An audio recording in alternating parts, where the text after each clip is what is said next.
Election commission ने कराची के हल्के एन 249 में वोटों की दोबारा गिनती की दरख्वास्त मंजूर कर ली है। मजीद जानते हैं डॉन न्यूज के नुमाइंदे फहद चौधरी से। फहद, इलेक्शन कमीशन का क्या हुक्म आया है? जी देखिए, इलेक्शन कमीशन ने मुस्लिम लीग नून के उम्मीदवार मिफ्ता इस्माइल की दरखास्त पर आज ही फैसला महफूज किया था, जो कि सुना दिया है। मिफ्ता इस्माइल की तरफ से एन 249 में दोबारा गिनती की दरखास्त दी गई थी और बुनियाद इस बात को बनाया गया था कि 5% से कम विक्ट्री मार्जिन है, इस वजह से दोबारा गिनती करवाई जाए। तो इलेक्शन कमीशन ने ये दरखास्त मंजूर कर ली है और दोबारा गिनती की हिदायत कर दी है। रिटर्निंग अफसर को इस हवाले से हिदायत जारी की जाएंगी और 6 मई को सुबह 9 बजे तमाम उम्मीदवारों को ये कहा गया है कि वो 9 बजे सुबह पहुंच जाएं और रिकाउंटिंग जो है वो रिटर्निंग अफसर जो है कराची NA 249 के रिटर्निंग अफसर वो करेंगे। फहद, ये बताइएगा मिफ्ता इस्माइल की जानिब से दरख्वास्त में क्या मौक़िफ़ इख्तियार किया गया था? जी देखिए, मिफ्ता इस्माइल ने अपनी दरखास्त में ये कहा था कि चूंकि हल्के में जो विक्ट्री मार्जिन है वो 5% से कम है, और दूसरी बात ये कि 167 पोलिंग स्टेशन ऐसे हैं जहां पर फॉर्म 45 पर दस्तखत ही नहीं थे प्रिजाइडिंग अफसरान के, और कई पोलिंग स्टेशन ऐसे हैं जहां पर फॉर्म 46 हमारे पोलिंग एजेंट्स को नहीं फराहम किए गए। चुनांचे मिफ्ता इस्माइल ने पहले तो रिकाउंटिंग की दरखास्त दी और ये कहा कि रिटर्निंग अफसर ने हमारी इस दरखास्त को मंजूर नहीं किया, इसलिए हम इलेक्शन कमीशन के पास आए। और साथ ही आज ही समाअत के दौरान एक और दरखास्त दायर की गई सलमान अकरम राजा की तरफ से, जो कि वकील थे मिफ्ता इस्माइल के, और ये इस्तदा की गई कि इस हल्के में दोबारा पोलिंग करवाई जाए। लेकिन इलेक्शन कमीशन ने कहा कि हमारा आज का जो मुद्दा वो सिर्फ रिकाउंटिंग के हवाले से दरखास्त है, दूसरी दरखास्त को हम एंटरटेन नहीं करेंगे। और इस पर समाअत के दौरान तमाम फरीकैन के वकला ने दलाइल दिए, तमाम जो उम्मीदवार थे मुख्तलिफ जमातों के, उनके वकला ने दलाइल दिए और इलेक्शन कमीशन ने फैसला महफूज कर लिया था, जो कि आज ही सुनाया जाना था। और इस फैसले के मुताबिक इलेक्शन कमीशन ने मिफ्ता इस्माइल की दरखास्त को मंजूर करते हुए 6 मई को रिकाउंटिंग की हिदायत कर दी है। जी ठीक है फहद, हमारे साथ लाइन पे मौजूद रहिएगा, आपसे मजीद बात भी करेंगे। इस वक्त इलेक्शन कमीशन के ऑफिस के बाहर लिए चलते हैं आपको, जहां पीपल्स पार्टी के रहनुमा कादिर मंदोखेल मीडिया से गुफ्तगू कर रहे हैं। हमें अपनी जालों पे, हमें NA 249 के तमाम वोटर्स पे पूरे यकीन है कि इंशाअल्लाह इनको एक मरतबा और जो ना जिल्लत उनकी मुकद्दर बन चुकी है, और तमाम 10 जमातों ने जो एक तमाशा बना के रख दिया है।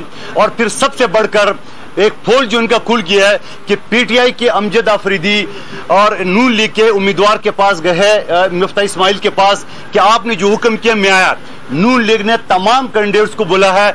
इससे यह जाहिर हो गया कि आपने पंजाब में जो आपने मुकमका की है PTI के साथ, आपने लड़काना में जो मुकमकाम किया PTI JOI के साथ, और यहां आपने जो मुकमका किया इंशाअल्लाह 6 तारीख को रिजल्ट आपके सामने होगा।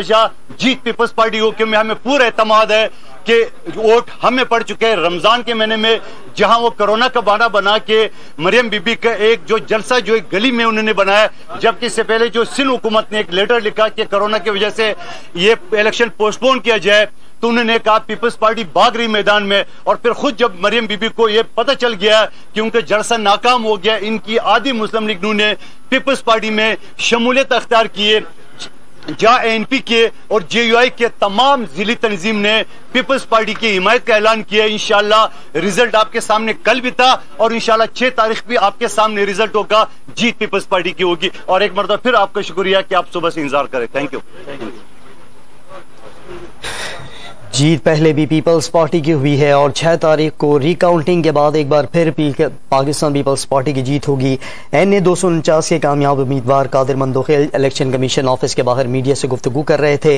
जैसा कि आपको बताया कि इलेक्शन कमीशन ने कराची के हल्का NA 249 में वोटों की दोबारा गिनती की दरख्वास्त मंजूर कर ली है और 6 तारीख को रिकाउंटिंग के लिए तलब कर लिया गया है, जिस पर कादिर मंदोखेल का ये कहना था कि 6 तारीख को दोबारा जो है वो कामयाबी समेटेंगे और 6 तारीख को नून लीग दोबारा मुंह की खाएंगे। जिस तरह उनका ये कहना था कि कोरोना के पेश नज़र इस वक्त जिस तरह केसेस तेजी से बढ़ते चले जा रहे हैं, तो पाकिस्तान पीपल्स पार्टी की जानिब से इल्तवा की दरख्वास्त दायर की गई थी और कहा गया था कि इस इलेक्शन को पोस्टपोन करें। लेकिन नून लीग की जानिब से यह बयानिया सामने आया था कि पाकिस्तान पीपल्स पार्टी इस इलेक्शन से भागने की कोशिश कर रही है, राह फरार इख्तियार कर रही है। लेकिन कादिर मंदोखेल का यह कहना था कि NA 249 से पाकिस्तान पीपल्स पार्टी ने कामयाबी समेटी और 6 तारीख को एक बार फिर पाकिस्तान पाकिस्तान पीपल्स पार्टी कामयाबी समेटी की और मुस्लिम लीग नून को मुंह की खानी पड़ेगी।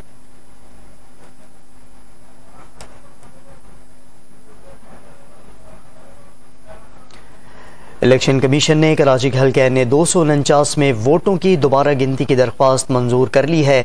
वाज़ेह रहे कि ये दरख्वास्त मिफ्ता इस्माइल की जानिब से दायर की गई थी। मिफ्ता इस्माइल जो कि मुस्लिम लीग नून के प्लेटफॉर्म से NA 249 के उम्मीदवार थे और उन्हें नाकामी का मुंह देखना पड़ा, लेकिन दरख्वास्त जो दायर की गई थी उस पर हम अपने नुमाइंदे फहद चौधरी से बात कर रहे थे। उनका ये कहना था कि हल्के में विक्ट्री मार्जिन 5% से कम है, जिस पर रिकाउंटिंग के लिए कहा गया। दरख्वास्त दायर की गई और इलेक्शन कमीशनिंग के से ये दरख्वास्त को मंजूर भी कर लिया गया है और 6 तारीख को फरीकैन को तलब कर लिया गया है कि रिकाउंटिंग के अमल के लिए 6 तारीख को सुबह 9 बजे वो इलेक्शन कमीशन ऑफिस पहुंच जाए। साथ ही एतराज ये भी उठाया गया था कि कुछ फॉर्म 45 कुछ पोलिंग स्टेशन ऐसे हैं कि उस पर दस्तखत मौजूद नहीं है, लेकिन ये तमाम तर सूरत हाल के बावजूद जो नतीजा सामने आया था पाकिस्तान पीपल्स पार्टी की जीत की सूरत में, पाकिस्तान पीपल्स पार्टी ने NA 249 से कामयाबी समेटी थी।